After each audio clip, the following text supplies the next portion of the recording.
प्रकार नाही. त्यांचे नातेवाईक आम्हाला कुठली मदत करत नाही. उलटं आता जे उमेदवार आहेत त्यांचे वडील हे राष्ट्रवादी काँग्रेस पक्षातनं आमदार झाले. ते पिंपरी चिंचवडचे राष्ट्रवादीचे नेते आहेत आणि ते आता येतात आणि इकडे शिवसेनेचा प्रचार करतात. मागच्या वेळेलासुद्धा त्यांनी भाचा उभा केला 10 वर्षापूर्वी. भाच्याचा प्रचार करत होते. तिकडे गेलं की एक पक्ष, इकडे आलं की एक पक्ष, अशी डुप्लिकेट राष्ट्रवादीचे नेते येतात. तुम्हाला माहिती आहे गेल्या 4-5 वर्षापेक्षा त्यांनी किती पक्ष बदलले आहेत. एकदा राष्ट्रवादीकडनं, एकदा अपक्ष, परत शरद पवार काँग्रेस, परत राष्ट्रवादी. हे सारखे आट्यापाट्याचा खेळ ते खेळतात. विश्वासार्हता नसलेला माणूस एक तर त्यांनी जाहीर प्रवेश करावा शिवसेनेत, मग प्रवेश करावा, अन्यथा पक्षाने त्यांच्यावर कारवाई करावी. अशी माणसं जी पक्षाला घातक आहेत किंवा पक्षाच्या उमेदवाराच्या विरोधात काम करतात त्याची अक्कलपट्टी पक्षाने केली पाहिजे. आज जे विलास रांडे तिथं प्रचार करतात आणि लोकांच्या गाठीपिठी करतात, फोन करतात, काही बऱ्याच लोकांनी त्यांचे फोन टॅप केले, तर आम्ही पक्षाकडे ते पाठवणार आहे.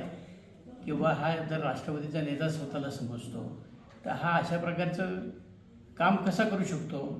हीच काय शरद पवारांची निष्ठा? ही काय अजित पवारांच्या वरची निष्ठा? हे डुप्लिकेट माणसं आज माझ्या तालुक्यामध्ये येतात, राष्ट्रवादी काँग्रेस पक्षाच्या विरोधामध्ये काम करतात. यांच्यावर पक्षाने त्वरित कारवाई केली. दुसरी गोष्ट, खरं म्हणजे मी अजित पवारांच्यामुळे एका मुद्द्याला हात घातला नाही. या 100 एकर जागा ही म्हाळुंग्यामध्ये होती. कंपनीकरता त्यांनी जागा घेतली. यापूर्वी ती जागा 350 कोटी रुपयाला ही मुंबईच्या गॅप बिल्डरला देण्याच्या संदर्भातला निर्णय झाला आणि पुढं तीच जागा यांनी 250 कोटी रुपयाला त्या बिल्डरला दिली. त्याच्यातले 75 कोटी रुपये यांनी 2 नंबरचे घेतले आणि उरलेले पैसे चेकने घेतले. जी कंपनीचे शेअर्स त्यांनी बाजारामध्ये विकले त्या शेअर होल्डरला सुद्धा यांनी फसवलं आणि जो घेणारा माणूस आहे त्याच्यावरती धाड पडली आणि त्याच्यामध्ये हे सगळं निघालं. यांच्या जावायला किती पैसे दिले, या मुलाला, यांच्या भाच्या जावायला किती पैसे दिले, यांच्या मुलाला किती पैसे आले आणि इतकं लोकांना फसवणुकीचं काम करणाऱ्या माणसाच्या संदर्भामध्ये खरं म्हणजे ईडीची चौकशी व्हायला पाहिजे, इन्कम टॅक्सची चौकशी व्हायला पाहिजे आणि हे खरं म्हणजे आता जेलमध्ये गेले पाहिजेत. तर त्याच्याऐवजी ते आज प्रचार करतात. म्हणजे वेळ आली की अजित पवारांची सहकार्य घ्यायचं, आपलं सगळी पापं लपवायची आणि इथं तालुक्यामध्ये येऊन माझ्यावर म्हणजे आमदारकीच्या वेळेलासुद्धा जावायला तिकीट मिळावं म्हणून हे शिवसेनेच्या मातोश्रीच्या दारात गेले. माझ्याविरोधात जी काही कांड करता येईल आत्तापर्यंत ती सगळी त्यांनी केली आणि समोर आलं की मात्र वेगळं रूप घ्यायचं.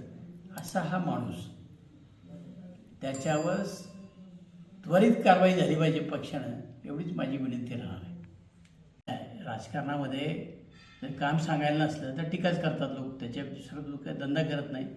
आता जर कुरुळे आणि आळंदी ग्रामीण हा मतदारसंघ जर असेल तर आपल्या सगळ्यांना माहिती आहे जितका साडा रंग बदलत नाही तेवढे यांनी पक्ष बदलले. काय यांनाच माहीत नाही नेमकं आता ते कुठल्या पक्षामध्ये आहेत. सकाळी एका पक्षामध्ये काम करत होते, आमच्या पक्षाने तिकीट नाकारलं, दुपारी त्यांनी लगेच दुसरा पक्ष घेतला, त्याचा ना जाहीर प्रवेश ना त्याचं काही. त्यामुळे साड्यासारखे रंग बदलणारी ही माणसं त्यांनी काय टीका करावी? माझं म्हणणं बरोबर आहे, खोटं नाहीच आहे. बाबाजी काळे ज्या वेळेला जिल्हा परिषद होता तोच कामं मंजूर करायचा, तोच दुसऱ्याच्या नावावर कामं करायचा आणि बिलं तोच काढायचा. जी परिस्थिती त्या काळूज गटातली झाली ती आता वापगाव गटातली होईल. त्यांनी तुम्हाला काल प्रत्युत्तर देताना असं म्हटलं की तुमचं जे घर आहे त्या घराचं कॉन्क्रीट त्यांच्या प्लॅनचं आहे आणि ते तुमच्याबरोबर होते, मार्केटला निवडून आले, त्यावेळेला तुम्ही त्यांना चांगलं म्हणत होते, आता विरोधात गेले म्हणून तुम्ही त्यांना नाव ठेवता. मुळामध्ये माझं काम हे मी उल्हास मेहतेकर नावाच्या कॉन्ट्रॅक्टरला दिलं होतं स्क्वेअर फुटाने. आता ज्यावेळेला तो काम करत असताना त्यांनी मटेरियल कुठनं घ्यावं हा त्याचा अधिकार होता, माझा नव्हता. त्यामुळे माझ्या घराच्या कामाला त्यांनी कॉन्क्रीट आणलं असेल तो हा दोष त्याचा आहे का बा त्याचा व्यवसाय आहे. त्यामुळं माझा त्याच्याशी काही संबंध, मी स्क्वेअर फुटावर काम दिलं होतं.